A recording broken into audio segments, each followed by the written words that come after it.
Hi, I'm Shashank Bhargava, and you're listening to Three Things, the Indian Express news show. Over the past few days, authorities, including the Punjab Police and the National Investigation Agency, have been trying to arrest the radical Sikh preacher and pro-Khalistani activist Amritpal Singh. Massive search operation by the Punjab police is currently underway to arrest Khalistani leader Amritpal Singh. The massive manhunt operation to catch the pro-Khalistan leader has entered the fifth day today. The development is that the police have recovered Amritpal's motorbike. It's been found abandoned near a canal. Meanwhile, security, remember, has been tightened across the state. 144 section that has been imposed in several locations in Punjab as massive manhunt. Amritpal Singh is the founder of Waris Punjab, an organization that was first founded by the late actor and activist Deep Sidhu. Now, last month, this organization was in the news because hundreds of its followers had stormed the Ajnala police station near Amritsar and had demanded the release of one of their associates who was arrested on multiple charges, including the kidnapping of a former member. Punjab के अजनाला में सिख संगठन वारिस पंजाब के प्रमुख अमृतपाल सिंह के समर्थकों ने खूब हंगामा किया है। उनकी मांग ये है कि उनके एक सहयोगी तूफान सिंह को रिहा किया जाए और अमृतपाल सिंह के खिलाफ एफआईआर रद्द की जाए। कल ही उन्होंने ये चेतावनी। During the storming, the followers of Waris Punjab, which roughly translates to heirs of Punjab, had clashed with the police, and Amritpal also used the holy book Guru Granth Sahib as a shield, which later became very controversial. And what also became controversial and put a spotlight on the Punjab government was that the police actually agreed to release the associate. But more than 20 days later, the authorities started a heavy crackdown on the organization. So far, more than 200 people have been detained. And the central government has even invoked the stringent National Security Act against Amritpal and 5 of his aides. But the main man in question still remains missing.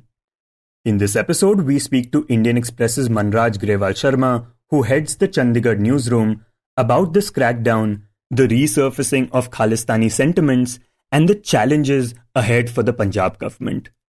Manraj, a lot has happened since the Ajnala police station incident took place.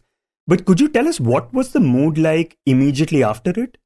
Actually, after that, it was a kind of anticlimax because we thought this was unprecedented. Somebody storming a police station. Police station is an instrument of the state. So, when you are storming this police station, you are taking on the state. You're thumbing your nose at the state.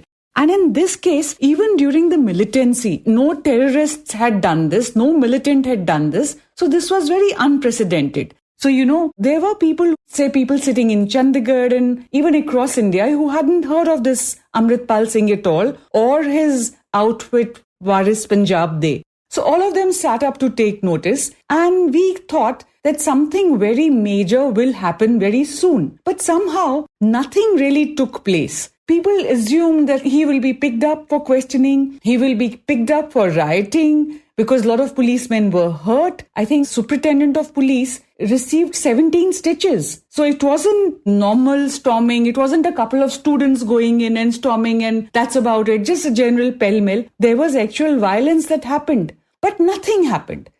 Right, this incident had taken place on February 23 and then till March, like you said, nothing happened. But then on March 18th, we saw this really intense crackdown by the police. Around 78 members of the outfit were arrested in a single day, and the police since then have been trying to arrest Amritpal Singh as well, but they haven't been able to. So tell us, what are the things that he has been charged with? So the National Security Act has been invoked against him. So that is the most serious charge or imposition of an act which he probably wasn't expecting. And it isn't a very usual thing to do because it gives police a lot of powers over the person.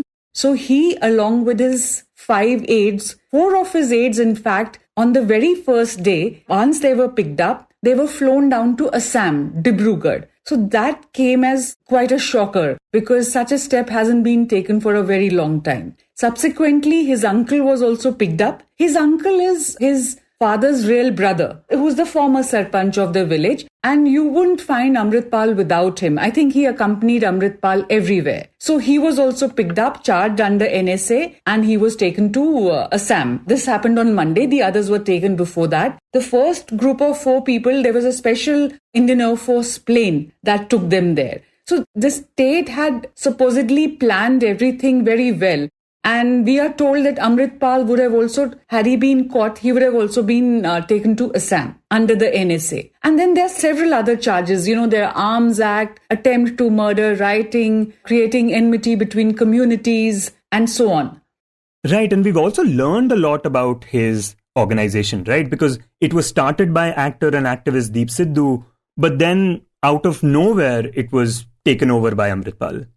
Amritpal came out of nowhere. So in September, he anointed himself. And this happened after Deep Sidhu died in an accident. So a lot of people expected that somebody close to Deep Sidhu, probably his brother, would take over that organization. But this guy, who was in Dubai since 2012, he suddenly parachuted to Punjab. So I believe till 2021, he was a clean-shaven boy. He was a clean-shaven youngster, very active on the social media. It was in the social media, it was in some chat room that he met Deep Sidhu, and he used to support him very vociferously during the farm agitation and all of that. So then he started mentioning himself as the president of WPD on the social media. So it was then once he came to India in August, then September, there was this grand ceremony and it was held at Rode Village. Rode Village is the birthplace of Jarnail Singh Bhindranwale.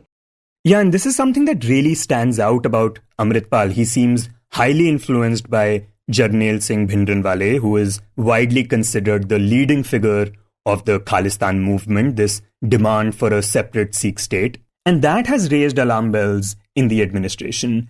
And you have also mentioned before on this podcast how through Waris Punjab he had been trying to get people to follow a more pure form of Sikhism. So tell us, what have we found out about this organization since the crackdown started? So since the crackdown, what we have found out is that right now what they are doing is the police are investigating his sources of funding. Where was he getting his funding from? So they are investigating the accounts of his organization as well as the people associated with him. In fact, the police questioned his wife and mother. His wife is an NRI from UK in this context. And we also found that he was probably in the process of raising a new organization, a new arm, which was more weaponized, which was certainly weaponized, called Akal Purakh Ki Fauj. So AKF. This was written outside his house as well. So you see, a lot of us went there to his house after the Ajnala episode. We saw that, but we didn't really correlate it to anything serious. Because in Punjabi, a lot of people's Akal Purakh means God. Fauj is army, the army of God. And we also saw that the bodyguards around him had this engraved on their weapons. Some engraving. Nobody took care to find out what exactly it's about. So, but I believe this was a sort of army that he had. And this was different from Waris Punjab. So these boys who were with him were all armed. So they were supposedly his bodyguards. Right, the police found AKF logos on bulletproof vests and rifles which these people carried. Yeah. So a lot of arms were found. I mean, every day police makes fresh disclosures that weapons were found in the various vehicles in which he was traveling and so on. And the very first day itself, they did capture some weapons. And you mentioned the financial transactions that the police has been tracking. And we just want to mention that the investigation agencies have detected alleged dubious transactions of over 40 crore rupees that were made since 2016. And these are from multiple bank accounts in different countries. And right now, authorities also suspect that the Pakistan agency ISI might also be involved in it.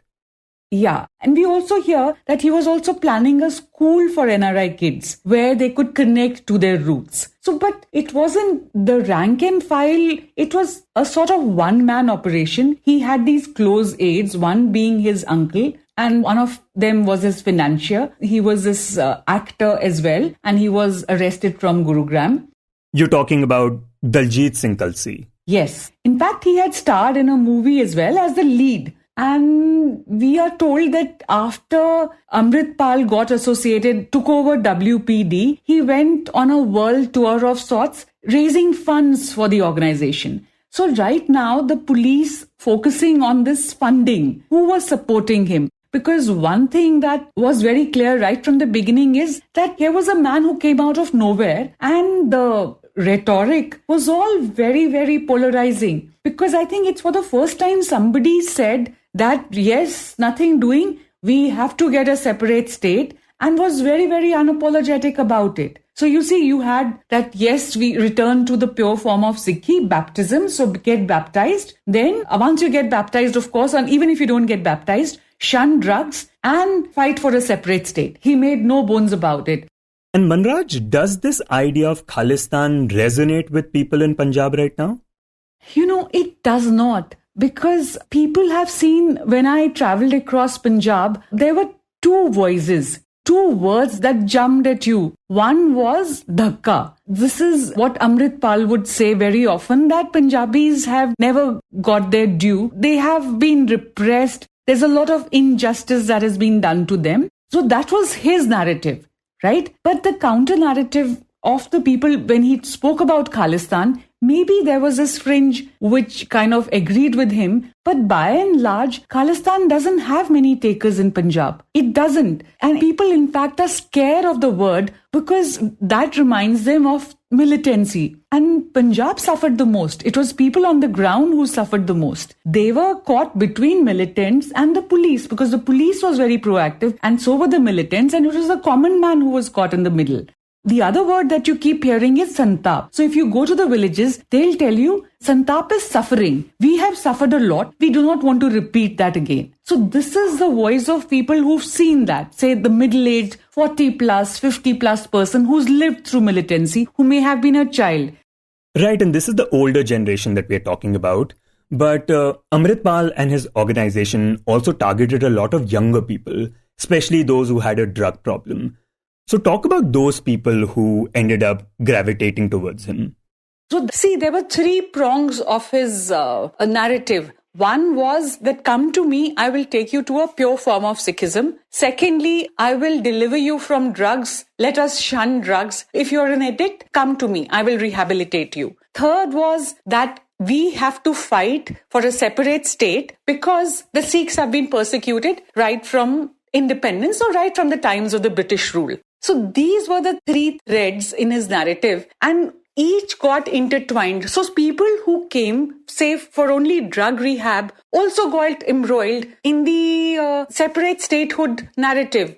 So it's not so simple. It'll be simplistic to say that anyone who came to him only because he had a divisive agenda. There were people who came only for drug rehab. And while the educated masses who have seen the dark decade, as we call it, who have seen militancy, were very wary of him. If you go to the villages, they'll tell you, we have seen those dark days, we don't want to repeat. They're very clear about it. But youngsters, uneducated youngsters with very little to look forward to, they found some kind of higher calling, some kind of higher purpose in the way he marshaled them, that all of you are the chosen ones. This is what we need to do. And this we will be doing for our community and all of that. So a lot of rhetoric, lot of marshalling of people, which he was good at.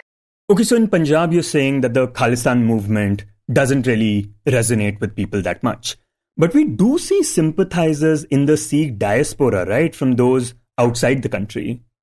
Yes, a lot of it. In fact, the joke is that you have weekend Khalistanis. People who go about their work during the week and on the weekends they gather and this is what they talk about.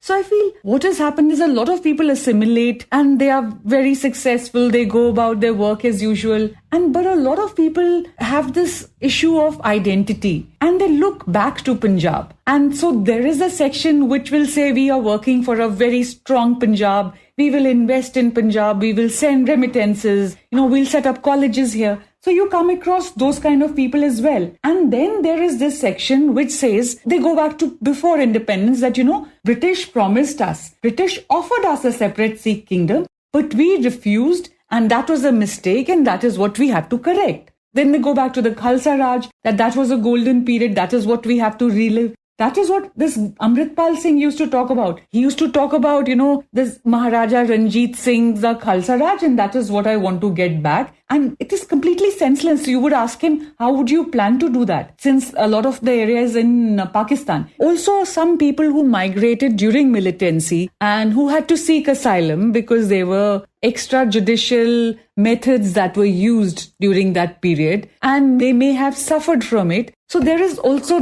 this hurt psyche that we suffered during partition. Then we had to really fight for a separate state on the basis of language. So when you have somebody who is lecturing you about it, drumming home this message, so a small section, but a very loud section. Because when you go there, it's not as if all the NRIs are asking for a Khalistan or want Khalistan or even talk about it. But there is a section, and that section is very loud in the media as well.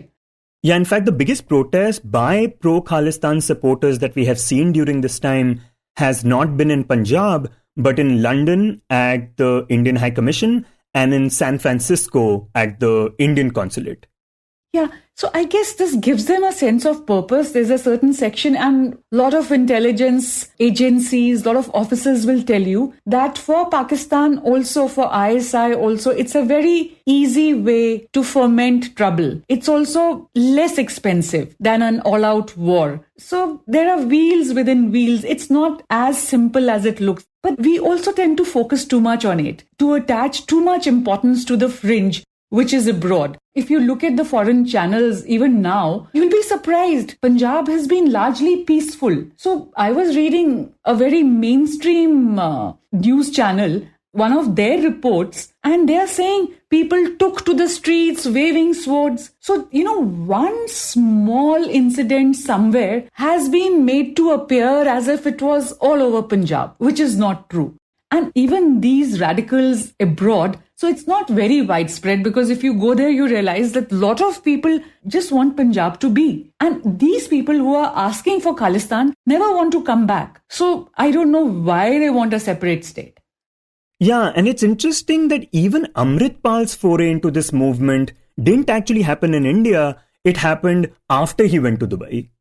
Absolutely, absolutely. He was sitting in the chat rooms and chatting away. And when you go to the village, it's a normal village. There are lots of people in his village who go to join the army. And not many people go abroad. So it was his family was amongst the first perhaps to go abroad and run a successful trucking business. But he got into it, and we are told that he started about 5-6 years back. So Amritpal as a creation, the image he created for himself was powered by the social media. Even before he came here, people heard him in chat rooms, etc., arguing violently. And he was articulate. He could speak English, which was new here. And he modeled himself after he came on Bhindranwale. He started dressing up like him. It was as if, he took a picture and said, oh, how can I look like him? How can I tie my turban like him? And then a lot of web channels would record and play everything that he said. So somehow he seemed larger than life, though his physical fandom was very little compared to his virtual following. Even the people I met at his dera, they had met him online before actually coming in touch with him. So that is what, and you heard youngsters, when you ask them, do you know Amritpal? They would tell you, yeah, we've heard his speeches, etc. This is again on the YouTube. So his physical fan following was not as much as his virtual following. Right, and now the police are still looking for him. They found his bike somewhere in Jalandhar, but he's still on the run. And the police think that he would obviously try to cross the border. But Manraj, when we talk about the state, there are a number of challenges ahead for the AAP government, right? Because this ideology that was in the fringe all these years has now surfaced again. People are talking about it again. There are online groups about it. There are young people who have been indoctrinated. So what kind of challenges lie ahead for the AAP government right now? Yes, it is a big challenge because they'll have to handle it very, very sensitively. So on the one hand, you have to ensure that you come across looking strong. So, all right, because a lot of people felt finally they have taken some action. It's late. They should have taken it much earlier, but finally they have acted. Then there are people who said, but what was the need to make such a hue and cry, song and dance about it? They could have just gone to his house and arrested him. Of course, the police have their own justification. They say it's a built-up area. His supporters were there. They say we were being very careful. We did not want any collateral damage. But the point is now, what has happened is that you have managed to arrest a lot of people. You have probably anybody associated with the organization or with Amritpal Singh. And you are working on the funding bit, on the external agency, whether it's Pakistan, ISI or whoever was behind this whole nefarious design. But this gentleman is still at large. So which is very, very embarrassing because, that is what the court said. The court slammed them. They said you have 8,000 cops and the man you had set out to chase, set out to nab, he still remains at large. The police are saying that they have demolished his credibility because the way he spoke, the way he articulated himself was he's as a leader. So he would lecture down to people, fiery speeches, etc. So all of that has gone now, has evaporated because he comes across looking like a very weak person who, knowing that people close to me have been arrested and everybody who shielded me. So the police are saying he's behaving like a rat. So that whole halo he had created around himself, that has gone, that has been destroyed. Right, though I wonder if it can be seen by his supporters in a different light, that, despite this massive force, he still somehow managed to escape. Yes, you have a point. I mean, it's all about creating a narrative. So yes, it could be presented on the social media by his sympathizers who are spread all over the world. I mean, he has more sympathizers abroad than at home. They could say, look at him. He's still given them the slip. Like this guy has outwitted the police. Somebody could say that. But in Punjab, he's not being seen in that light. Also, they'll have to handle the situation very sensitively because the very narrative he was peddling that the Sikhs are being persecuted will get more wind if you find innocent youngsters are being put behind bars. The opposition has already started crying foul that this is a very arbitrary action. Even the word draconian is also being used by some. So that the police will have to be very careful to not paint everyone with the same brush and to be very careful that they take very strict action against all the masterminds, all those people who were part of the nefarious designs of Amritpal, who knew about it, and not give the same treatment to those who were just following him for one reason or the other and who can still be weaned away from this. Just a quick note. Shortly after this recording, the Punjab police said that out of the 207 people that have been detained so far in the case, only 30 will face criminal cases and the remaining 177 will be let off with warnings after verification. Okay, so Manraj, one challenge is the battle of perception regarding this crackdown on Amritpal and Waris Punjab Day. But what are the other things that the government needs to worry about? So if you look, there are a lot of long pending issues in Punjab, the main being the river waters issue. That is where the centre would also have to come in because it was the river waters issue that led to the launching of Dharam Yudh Morcha in the 1980s. And just for the benefit of our listeners, the river waters issue relates to the sharing of the two rivers Ravi and Beas with Haryana, which Punjab has historically been opposed to because it fears that the state may go dry in a few years. But Haryana has been trying to stake claim to it by building the Satluj-Yamuna link canal, which remains very contentious in the state.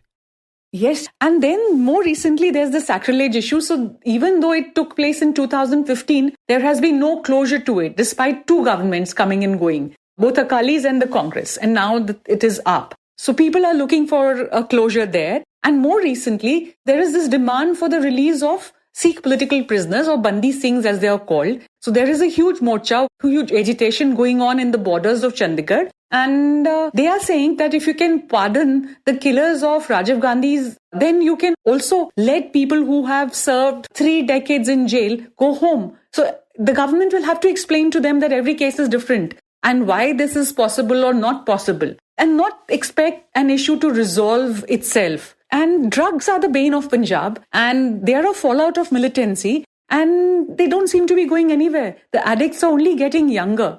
So the state government will have to ensure this push towards education, employment, because that is how you will encash your demographic dividend. And while it'll also be good to find out why Khalistan is not a taboo any longer. Why is this word being bandied around so freely? During the Kisan agitation, every Kisan was painted as a Khalistani. I mean, that was what the troll army was doing. So there is need for a statesman-like approach, both by the state and the centre, and I don't think it's an impossibility.